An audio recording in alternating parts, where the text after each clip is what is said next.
At 10 o'clock this morning, Pope Francis will make history again, being the first pope to address a joint session of Congress. He says he's here as a pastor, not as a politician, but some on Capitol Hill are skeptical about what the Pope will say at this joint address.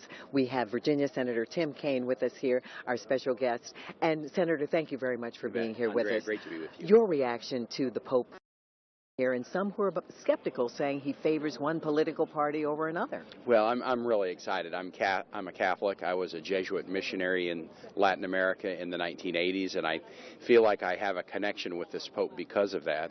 And I go to a church where my parish council leader is named Francis Pope. Go figure. So, really? So I'm really excited about it. You know, and I think he will speak about value. He's not a politician, so I don't think it's going to be so much about issues. It's going to be about values. Now, values connect to issues, but my hope is that we'll all go in with open ears. You know, I'm sure he'll say things that surprise us all and challenge us all, and I hope he sets high expectations for us. You know, politics now is a low expectations game where people bash each other around. I hope he reminds us we have a unique opportunity to do good and challenge us to do that. He has been blunt on certain issues. He's called unfettered capitalism the devil's dung, and he calls for us to be stewards of the earth by making lifestyle changes to reduce global warming. And yesterday he made some of those points about climate change, in essence almost supporting the president's legislation dealing with that. And you can understand why Republicans would be uncomfortable. Well, you can understand why some would be uncomfortable. It's not the Pope's job to make people comfortable. And he's a scientist. He's a chemist. And, you know, the scientific consensus, for example, on climate change is overwhelming. In Virginia, 70% of citizens understand humans are affecting climate. We need to do something about it.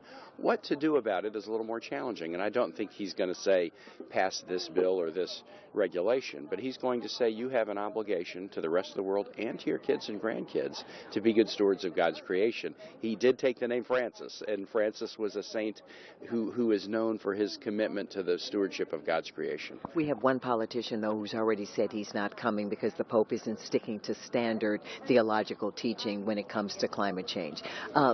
What message does that send? Well, you know, there's a great biblical New Testament story, parable. You know, the planter who plants seeds, some of the seeds fall on fertile soil, some of the seeds fall on rocky soil and they don't sprout. I just hope that the people go to the chambers, we just listen earnestly, and I think we're all going to hear some things from the Pope that should inspire us. He sets an example of humility and leadership. Now, that's something everybody in Congress can aspire to and can learn from him on. Senator Tim Kaine, thank you very much for being with us. Senator Tim Kaine of Virginia, our special guest this morning. And, of course, we'll be following this story all through the day, and, of course, you can keep up with everything on our mobile app, WUSA.